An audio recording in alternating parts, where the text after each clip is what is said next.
Alright, welcome back to Naked or No. We're doing stuff, we're getting naked. I mean, what? That was... You're being weird, bro. Bro? Alright, enough shenanigans. We gotta get on with this shit. Everything that follows is my opinion. If you disagree, good for you. I don't really care. Do what you want. But I'm just gonna be talking about the Empire Lords and heroes and see if you should take their items or not. Generally, Empire. He is so close to being a good lord, but he is just not because Karl Franz exists. Warhorse or Barded Warhorse. Usually you want the Warhorse if you're on the ground. 20 more armor, and losing some speed isn't usually worth 50 gold. Pegasus in the sky is slightly faster than his Griffin, but his Griffin gets Blood Roar and Armor Piercing, so and Terror. Probably take the Griffin if you're taking this guy. What is Blood Roar? It is -8 leadership in an AoE at all times. Very good. Hold the Line I think is super good. Leadership melee defense is pretty good on the Empire roster. They're generally a low leadership faction. It does cost a pretty penny though. Foe Seeker is also good. Keep your vigor up. Stand your ground is quite good. Because this is a duelist character and you want to win the duels. Charm Shield I like for the damage resistance in a duelist character. Unlike the Paladins, this guy's much more expensive. You want to keep him alive. And his Rune Fang can also be pretty good, but that is very situational for 212 gold. You could cut him down and be pretty cheap. Just take Franz, though. Don't do that. Huntsman General. If you're taking him, you're probably taking him naked for a 750 gold lord. That is very, very effective on his own. Crown of Command, probably not. 160 gold for temporary unbreakable on this roster is not that useful in most cases. Because, like, what are you going to do? You're going to unbreakable, like, a handgunner that's getting attacked, and he's just going to die to whatever's attacking him, because handgunners suck at melee. Glittering Scales, -5 melee attack. The only time it's going to be useful is if you're already caught, so probably just try not to get caught, my dude. You can maybe take it if you want. I wouldn't. Arrow of Akshi, powerful explosion, stronger as multiple combatants. You only get 3 of them, and his line of sight gets blocked a lot, so I wouldn't take it because it's pretty buggy. Hail of Fire. Gives allies in range fire damage. I would do that if you're fighting, like... If you're going for the strategy and you're fighting, like, Vampire Counts or Skaven or something, and you want fire damage on your missiles, yeah, it's pretty good. Do that. But otherwise, no. I'll skip some real. Let's go. Then Oil Flask. Applies 50% flame weakness and minus 45% speed on target. I remember this being very hard to use in campaign. I've never tried it online, but its projectile range is only 70 meters, so you have to get very close to a target with a character you're supposed to be kiting with. So I think it puts you in too much danger for 160 gold. So probably not. Either take him naked or take him with his Hail of Fire, personally. Boris Todbringer. Recently been loving this guy. Definitely take him either on his Barded Warhorse or his Imperial Griffin. The Blood Roar is very nice. It's only 250 more gold than Pegasus. Pegasus does have a lot of better individual stats.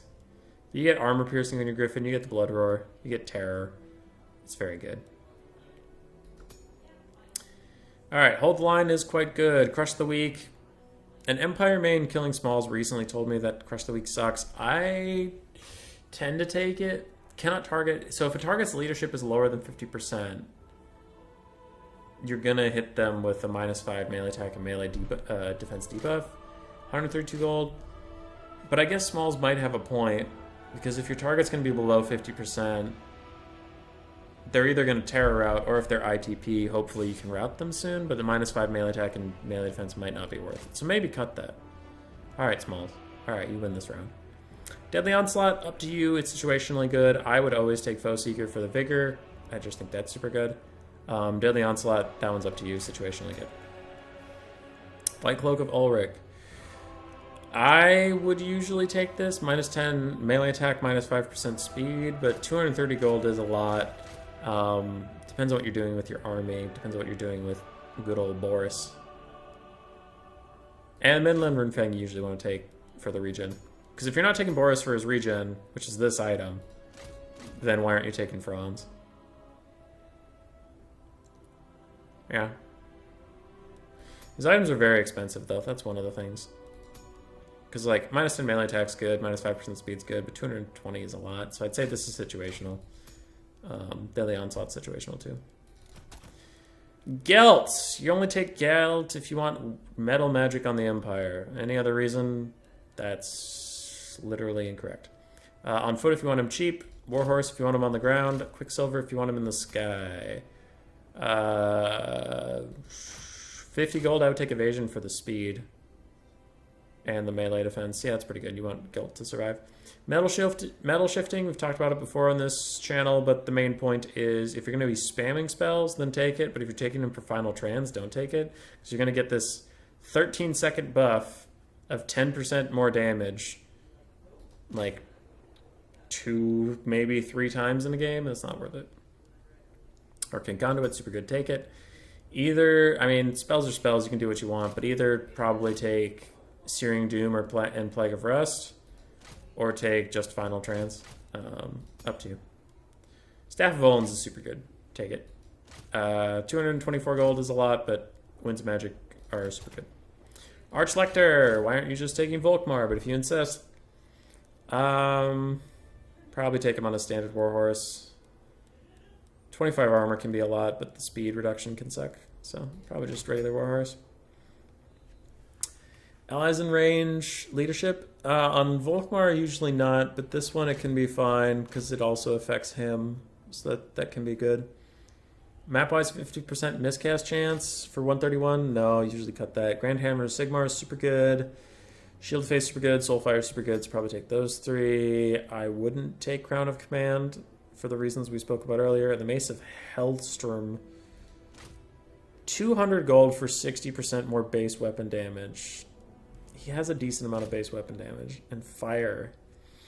I probably wouldn't. That is still very expensive, and you can get fire damage through just taking a Bright Wizard with Flaming Sword.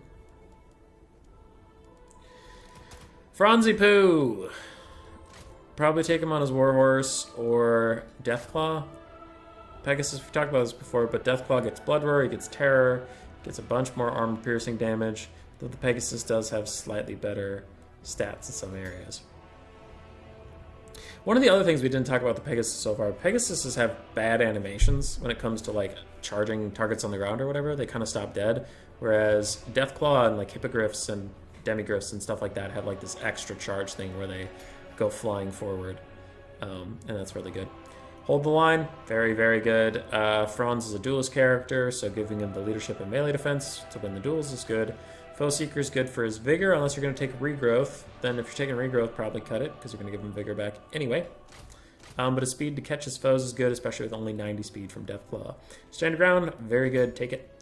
Reikland Runefang is excellent, take it. And Galmaraz is excellent, take it. So if you're taking Franz, you should probably take him with his full kit and use him wisely. Wolfheart. Fleet-footed, generally not. It's 150 gold for 15% speed only if someone's within 70 meters of him, which if they got within 70 meters of him, they're probably faster than him anyway, and they're just going to catch him, so that's pointless. His net is super good unless you have another net, and then you can't take two. You can't take 2 nets between your lords and heroes. But Hunter Snare is pretty good. 10 out of 10 would recommend. Focus Shot is good, but I warn you, between that and his Amber Bow, both of these, Marcus has a problem of not shooting his shots sometimes. And they're both 240, so if you're not going to get like a ton of value with them, maybe don't take them. In fact, actually, that's 500 gold if you don't take them. So maybe don't. Maybe just take him with his net, because then he's super cheap. But user beware. If you use these, Focus Shot does more damage the less health they have, so use it when they're low. And use it on a target that's tall, because otherwise he's not going to shoot. Amber Bow, it's kind of like an Arrows of Kurnus. Use it the same way as that. Volkmar! You could take him on his war horses, but why? When you could take him on the War Altar of Sigmar, it makes him unbreakable. This is what makes him unbreakable. He is not naturally unbreakable. If you take him on his horse, he can run away. Its combat stats are really low, but its unit model is super good. Gives him magic resist. Gives him fire and magic damage. No, he actually always has that. Okay. Well, gives him terror. Gives him unbreakable. Makes him really hard to hit for a lot of things. His War Altar is just super good. Don't take Benediction on him because he is unbreakable, so he isn't affected by it. It'll only affect your allies and give them 8 leadership, which I don't know how many allies are going to be around you at any point in time, but it's usually not worth it. Divine Power's not worth it. Take all 3 of his buff things, and take the Jade Griffin so he can regen himself. If you're not doing that, then why are you taking Volkmar? Don't do that. All 3 of these are super good. Empire Captain. Rare use case, but you either want to take Empire Captain on foot and have him help your front line out. If your front line's going to win, as the Empire, that's probably never going to happen. The other case I've seen it is 2 Empire Captains in the sky on Pegasus, kind of act as the Empire's version of Manticores. If you have Gelt. Hold the Line is good if your Lord doesn't already have Hold the Line, because they don't stack. Foe Seeker, probably not for this character, because you want to keep him cheap. Sword of Antiheroes, probably not. Probably not, so just keep him cheap. Witch Hunter! Witch Hunter sucks. He sucks real bad. His health pool is really low, so Spirit Leech and basic fireballs can take him out. And he doesn't really make up for it in any other areas. Slippery... I don't know, because this guy isn't very good at kiting. Like, he shoots super slowly, so he has to use all of his ammo to get his worth. But if he gets in melee, he's pretty bad in melee.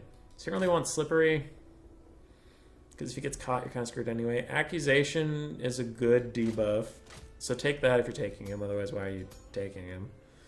Minus 30 armor, minus 24 melee defense, minus 20% missile resistance. That can be good as like an Assassin's Trophy type thing on like a Lord.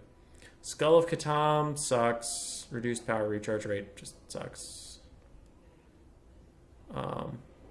Opal Amulets, usually good, but this character's so squishy. I guess you could try to pop it every time they're going to Spirit Leech you to make it do 20% less damage. But 76 is a lot of gold for just deflecting some Spirit Leeches. So, Warrior Priest, on foot or on horse, either's fine. Again, cut these 2. Maybe Benediction can be good. Depends on what you're using him for. But if you're buffing up a cab blob, maybe. Band of Eternal Flame is usually pretty good. It gives you fire damage, gives base weapon damage. Don't use it against dwarves because they have a bunch of fire resist stuff in their roster, but Band of Eternal Flame can be good. Scroll of Shielding's generally good for a critical moment in the fight. 20% damage resistance. Alright, all the wizards, though this time that's not true.